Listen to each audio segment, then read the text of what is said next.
அஸ்ஸலாமு அலைக்கும் ரஹ்மத்துல்லாஹி வரகாத்துஹு.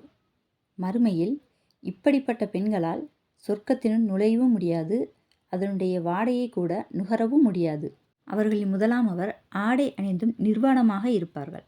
அதாவது அந்த பெண்கள் ட்ரெஸ் போட்டிருந்தாலும் அவங்களோட உடல் அழகு வெளியே தெரியும்படி ரொம்ப இறுக்கமாக ட்ரெஸ் போட்டிருப்பாங்க. அவர்களில் இரண்டாம் அவள் தானும் பிறர் பக்கம் சாய்வாள், பிறரையும் தன் பக்கம் சாய்ப்பாள். அதாவது மற்றவங்க தன்னை பார்த்து வியப்படையணும் அப்படின்ட்டு தன் உடல் முழுக்க அலங்கரித்து கொண்டு வெளியில் செல்லும் பெண்கள். அவர்கள் மூன்றாம் அவர்களின் கொண்டைகள் ஒட்டக திமிலை போன்று இருக்கும். இன்று எங்கே பார்த்தாலும் அதிகப்படியான பெண்கள் ஹிஜாப் போட்டிருந்தாலே அவங்க தலையில் ஒரு ஒட்டக திமில் மாதிரி ஒரு கொண்டை இருக்கும். எனது இனிய இஸ்லாமிய சொந்தங்களே, இந்த உலகம் அப்படின்றது தற்காலிகமானது. ஒரு முஸ்லீமுக்கு மறுமை தான் நிரந்தரமான உலகம்.